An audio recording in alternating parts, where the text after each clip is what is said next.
Hey folks, how's it going? So, Doctor Who released a new teaser for their upcoming season 2, the new Shibuya series on Disney Plus, coming out in 2025. And I figured I would just watch it and react, and just off the cuff, see what I think about it. So, without further ado, let's get into it.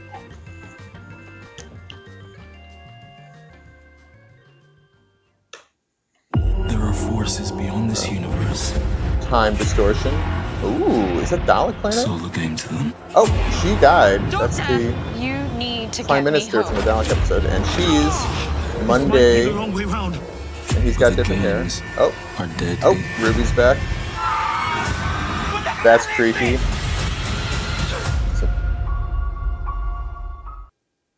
Don't forget to click below to subscribe to the official Okay. Doctor Who YouTube channel. Cool. Yeah. All right. Well, that was really short. That was a very short teaser, so not a ton to respond to. But first impressions, yeah. I'm getting the tingle of hype again. That was cool. It's always kind of fun and exciting to see the new stuff that they tease, the effects they have finished. The monsters and the robots and so forth that they allow us to see. Right off the top of my head, obviously the biggest thing that stuck out. Aside from showing the new companion who, and maybe if you haven't been following news, you might not be aware of this, but Varada Sethu, I believe, is the actress's name. She appeared for one episode last season in the Stephen Moffat penned episode Boom as a soldier called Monday. It doesn't appear that she's playing the same character here, unless there's some sort of a time fracture Clara situation again or something. It looks like they might have just liked her performance last season and cast her this season, which is, it's not unheard of. They did that with David Tennant, with Freema Agyeman as Martha Jones. She played a different character in the previous season, and they wrote it off as like a cousin died in the Canary Wharf Cybermen attack. She was a cousin. She looked very similar. So maybe this is a distant ancestor of Monday, who's in the far future. Maybe this is her earthbound great-great-great-great-great-grandmother or something. But I liked her performance a lot in that season. I liked her on Andor as well. I think she's a good actress. She has an interesting energy to her. She's very likable. So I look forward to seeing her on the TARDIS this coming season. It also looks like Ruby's there, but she only appears in like one scene as part of the unit entourage, which makes me wonder how big of a role Millie Gibson will actually have in this season. She might just be more of a occasional popping up helper character, or just have a couple of guest spots in a few episodes rather than be a part of the whole season. Again, kind of like Martha, how she appeared a few times post season 3 in the Donna season and the specials, who had her own emotional arc that she went on. Maybe Ruby's story can continue on and deepen a bit, or more maybe new revelations can be discovered about her parentage. I don't know if we want to go down that path again, but we never learned about her dad, so maybe something weird's up with her dad that we need to find out. That was a big thing, is the new companion, showcasing her. She looked fun and interesting. It's very snappy. You didn't get a lot of snaps of dialogue. And the other things that we saw that I noticed was just the Doctor's rocking a different hairstyle yet again, kind of like he did in the Beatles episode, The Devil's Chord. I kind of like how he's able to change his hair specifically to suit the adventure without any real explanation. I think that's fine. That's kind of a fun, unique detail of his version of the Doctor. And the two big things I noticed, story or monster-wise, was of course the giant cartoon character emerging from the theater screen, people screaming about that. I thought it was really creepy. I enjoy that concept. I like the idea of seeing Doctor Who incorporate animation, as in like 2D animation or traditional animation, into their episodes more. I would love an entirely 2D animated Doctor Who episode at some point in the future. That would be so cool. I don't know if that's ever going to happen. I know we have the animated reconstructions, which are cool, but I mean like a big budget, really nice, glossy, proper modern Doctor Who animated episode would be really cool. But regardless, I think this is an interesting idea. It looks like it's taking place probably sometime in the mid-1930s is my guess.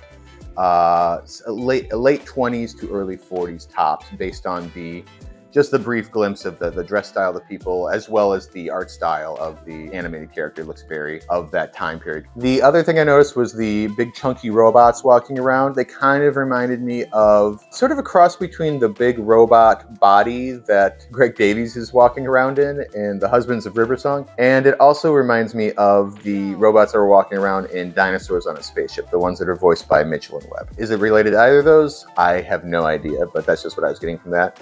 And then on top of that, it's just there's a brief moment where it looks like everyone's in some sort of a 50s diner and they're getting pulled out into like space or something, and then the Doctor screams, "What the hell is going on here?" Which is he's obviously having a time of it. It seems like everything's insane and going wild. This is a very wild trailer, very like Gonzo, just like grabbing your attention, then running away before you can understand anything, kind of a teaser. Which I dig. A Doctor Who needs attention, that needs eyeballs on it. So this all looked fun in theory, but I'm really hoping that even though they started filming this very early before season 1 was like even fully out or anything, I really hope that the response, the general fan response to season 1, the lackluster response, the liking the Doctor and the actors just fine, liking some of the storylines, but really disliking some major core elements of it. I hope they took those notes to heart and kind of tried to course correct and adjust for this upcoming season. I hope this new season is awesome. I'm cautiously optimistic. The trailer looks good. I'm definitely looking forward to seeing more Ncuti Gatwa as the Doctor on my screen, even though his material that he's given is, very like this. I think he's great, and I just hope the show is in better condition this coming season and can like pull in some better critical responses, pull in a few more viewers, and just kind of right the ship and become the amazing, heart-wrenching, beautiful, exciting, mind-boggling sci-fi show that it's been for so much of its lifespan. Not always, it's had down parts throughout its history, and I think right now we're in kind of not the worst section, but in kind of a bumpy section, and I just wanted to rise up and have Ncuti's subsequent seasons just get better and better for the rest of his tenure in the TARDIS. I'm just going to scrub through it one more time. I don't think there's that much that I missed. All right, so...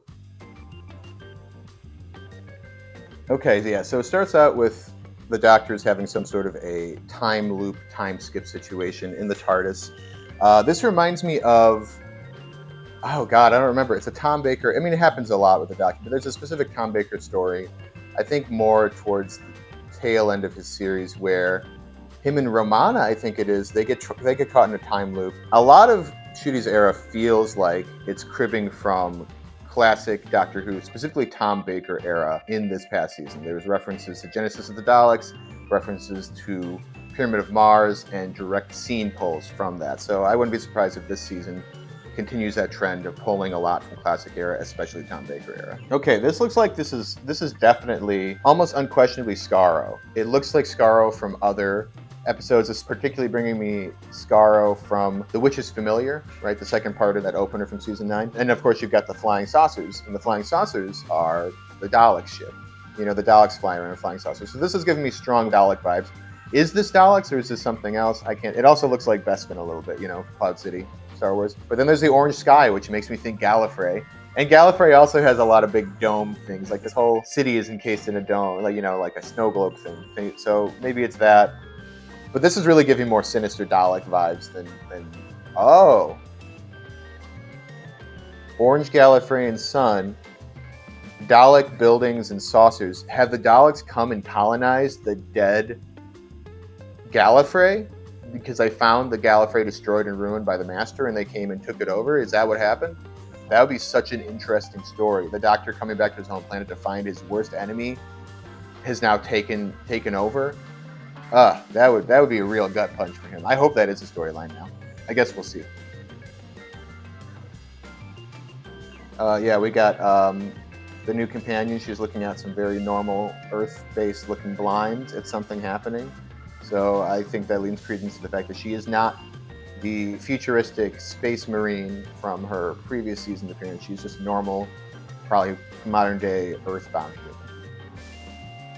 Now that's Mrs. Flood. I've got two major potential villains that Mrs. Flood could be, which I'll talk about in the future video. So there's... Oh, okay. So these robots, they do look a lot like the robots from Dinosaurs on a Spaceship. It looks like they are kidnapping Radha Sethu's character. They have faces that are like emojis, kind of like the episode Smile. Are they super advanced Smile robots? They look like not particularly plussed emojis right now. Kind of the flat-faced. I use that emoji sometimes when I'm just like, I just can't.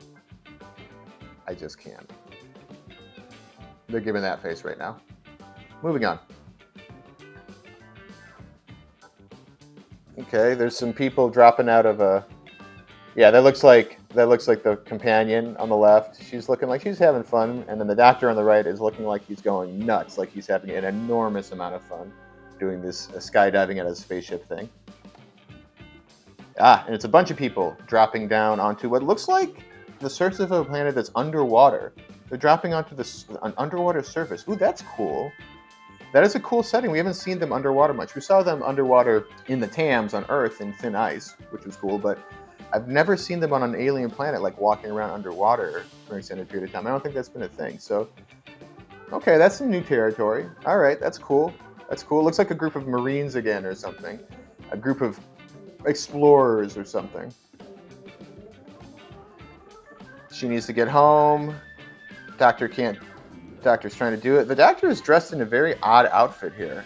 Like, I don't know exactly, and his hair is a bit longer. I don't know exactly what this is referencing. They both seem like they're dressed in kind of this sort of, she's got a jacket on over it, but they both are in this sort of tan. It looks like a worker's uniform, like a worker's outfit. It's a very nice material, though, when you look at it up close. It's like nicely tailored. It looks like very simple, mass-produced threads that people would wear to be working in like some sort of a colony, or, you know, I don't know. It's a weird outfit, but then I look at it up close and it's like made out of the nicest material. So I don't know. Maybe it's just from some other society.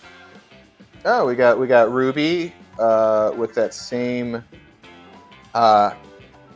interesting haircut that she had at the end of the Christmas special.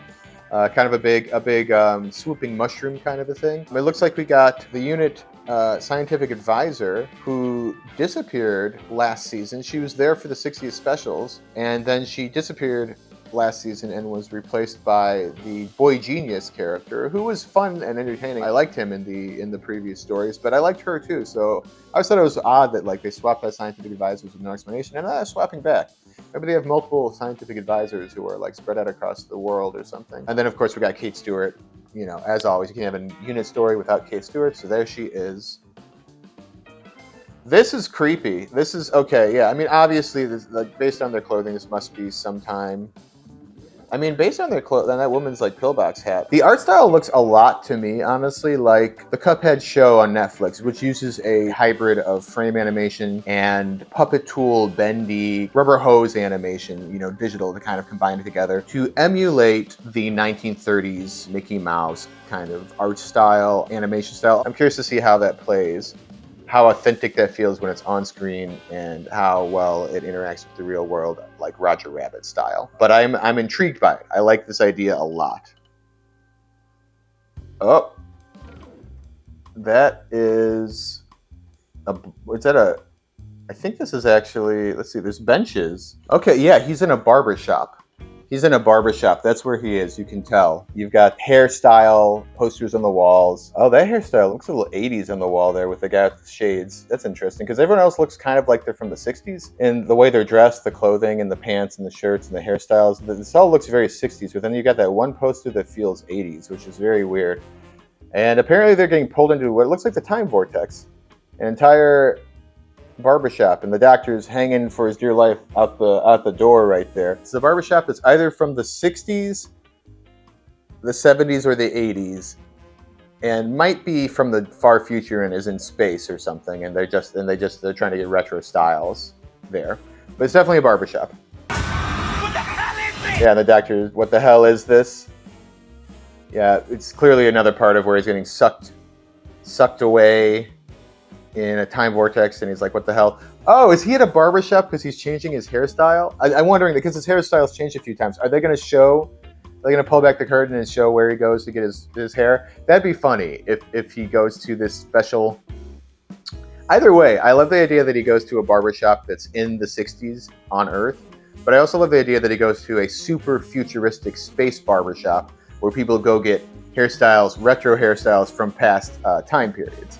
Either one of those is a fun idea, but I think he's definitely in a barbershop, and I think this is going to be the origin story of why he so effortlessly changes his hairstyle every few episodes. So that's kind of fun. Yeah, and then we got some quick flashes. We got the TARDIS materializing and spinning in space. Looks kind of shaky, maybe a false materialization of some sort. We've got the unhappy. Ooh, Night Robots went from the plain face to the angry face. Those emoji things, they are not placid in the face now. They're actively angry, and they're trying to get into the TARDIS. Okay.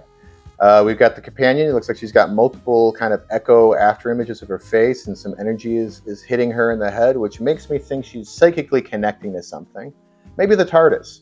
She's definitely psychically bonding or connecting with some other thing. And then we got the Doctor completely free fall in kind of a weird, like almost like a medieval. No, he's just wearing like 70s stuff. That's what he's got on. He's got his checkered pants. He's flying through some sort of a big space. It looks like some sort of a massive ship he's in. And the ship looks like it's infected with some sort of a red, veiny kind of a thing. It's kind of giving me vibes of any number of sci-fi or fantasy horror stories where, you know, some place gets infected. The Expanse is coming to my mind right now. No spoilers. I mean, that happens in the first episode. I don't want to spoil that amazing series for you, but it also reminds me of Zelda. I just finished playing Zelda Echoes of Wisdom recently, and there's a very similar thing where like there's an evil entity and it spreads its purple, viney energy, crackly energy across the land and eats it up and consumes it. And this looks kind of like that. I think this is some sort of a ship that's been infected with some sort of evil red thing. And that's it. That's the whole teaser. It's everything we got going on. Yeah, it's cool. It looks fun. It looks cool. I think I've said everything I can say about it now, and I'm excited. I'm excited about the new season. It looks once again like it should be a fun and exciting and wild ride. I guess we'll have to wait and see when the episodes actually roll out. Like I said, I have hopes, but I am just cautiously optimistic. I don't think Doctor Who has necessarily blown my mind for a few years now, not on a regular basis. Like, they have individual awesome episodes, but it just has kind of let me down as a series in one way or another for a little while now. So I'm just, you know, but I'm a lifelong fan, and I will roll with the punches, enjoy it where I can, critique it honestly where I don't like it and see room for improvement.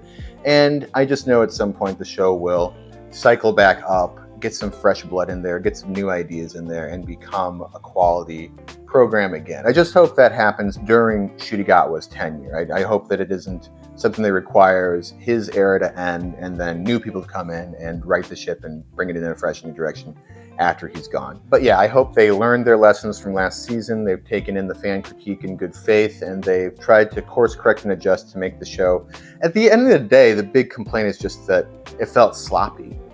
It felt like slapdash together, particularly in regards to both how the major story arcs ended up playing out and how individual episodes felt. You know, Space Babies, The Devil's Cord, these just not feel like top tier Doctor episodes. I hope this season they just have things dialed in more, essentially. I just hope that they pay more attention and care to how they land things. They're great at setting things up, but they're terrible at bringing things down or having like good denouements, good conclusions to the stories. And some of those like, story concepts are just plain bad. I think they just need to wrangle in RTD a little bit, and someone needs to be honest with him and let him know when a story idea or a plot is just bad or not up to snuff. But yeah, that's all I got to say about this. Thanks for watching. If you enjoyed this, then please consider liking and subscribing to my channel. And that's all I got to say. So until next time, Kay, signing out.